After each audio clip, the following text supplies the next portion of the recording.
So hello everyone, কেমন আছো সবাই? আশা করি অনেক ভালো আছো। তো আজকে আবারও একটা নতুন ভিডিও নিয়ে তোমাদের সামনে চলে এলাম। তো বন্ধু আমরা চলে এসেছি, এই 3 বন্ধু মিলে চলে এসেছিলাম আজকে জামিত্তা নদী পাড়ে, ঠিক আছে। তো এখানে এসে দেখলাম ভাই আজকে বৃহস্পতিবারে আর আজকে 25শে ডিসেম্বর সাহেবদের বড় দিন, আমাদের না, ঠিক আছে। তো যাই হোক, আমরা কে কি মজা করছে সেগুলো দেখতে চলে এলাম।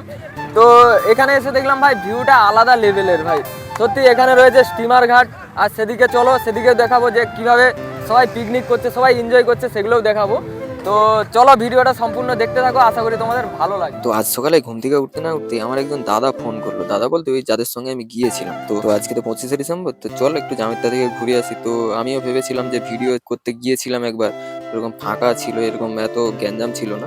তো আজকে এসে দেখছি পুরো মানে জায়গাটা পুরো চেঞ্জ হয়ে গেছে। মানে সেদিন এসেছিলাম মানে পুরো ফাঁকা ছিল, কেউ ছিল না, 2-4 জন হয়তো বাচ্চারা খেলাধুলা করছিল। তো আজকে এসে দেখছি ভাই সেই জায়গায় মানে প্রচন্ড ভিড়, সবাই তো ফাটিয়ে এনজয় করছে।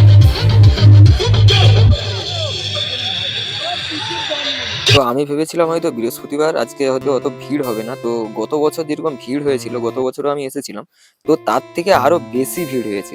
আবার আজকে বৃহস্পতিবার, মানে কি বলবো, অঘ্রাণ মাসের বৃহস্পতিবার, সবাই তো রেসে মাংস খেয়ে যাচ্ছে। মেয়ে থেকে শুরু করে ছেলে টেলে সবাই রেসে মাংস খেয়ে যাচ্ছে ভাই, কোনো মানছেই না কেউ। তো যাই হোক বন্ধু, কে মারলো না মারলো এসব আমার দেখার দরকার নেই, ঠিক আছে। আমি তো দেখতে এসেছিলাম, তো সবাই ফাটিয়ে মজা করছে।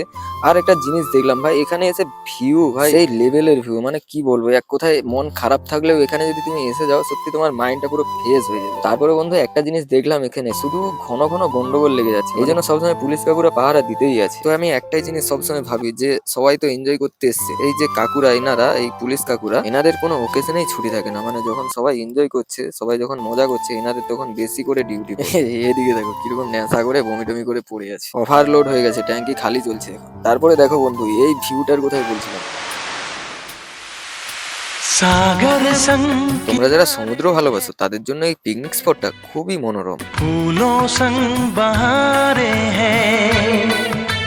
তারপরে এই দিকটাতে দেখো, এই দিকটাতে একটা অনেক বড় খেলার মাঠ রয়েছে। তো সবাই তো ওখানে খেলাধুলা করছে, সবাই প্র্যাকটিস করছে, ক্রিকেট প্র্যাকটিস। তো বন্ধু, তোমরা এখানে কে কে এসেছিলে বা কে কোথায় পিকনিক করতে গিয়েছিলে, কিরকম ভাবে এনজয় করলে, যদি পারো তো একটু কমেন্ট বক্সে বলে যাও। তারপরে বন্ধু আমরা ওখানে 1-1.5 ঘন্টার মতো ছিলাম, তারপরে তো বাড়ির দিকে রওনা হলাম। তো তারপরে দেখো নদী পাড়ে যাতায়াতের জন্য যে রাস্তাটা সরু মতো, এত ভিড়। তারপরে এদিকে দেখো ভাই, রাস্তা থেকে একবার নিচে নামলেই কাকা লাঠি নিয়ে ঘুরছে, পোঁত ফাটিয়ে দেবে পুরো। তার জমিনে যদি একবার নেমেছো ব্যাস। তারপরে আমরা ওখান থেকে অনেক ভিড় কাটিয়ে কোনো রকম মেন রাস্তায় এসে উঠলাম। তারপরে রাস্তায় এসে দেখলাম এদিকটাতে একটা মেলা টাইপের কিছু একটা বসেছে, আবার অনুষ্ঠানও হচ্ছে, বাংলা ব্যান্ডের অনুষ্ঠান হচ্ছে। তারপরে আমরা কোথাও আর সময় নষ্ট না করে বাড়ির দিকে রওনা হলাম, আর ভিডিওটাও এখানেই শেষ করে দিলাম। ভিডিও যদি ভালো লাগে ভিডিওতে একটি লাইক দিয়ে আমার এই ছোট্ট পেজটি ফলো করে পাশে থেকো। তো চলো আসছি, টাটা।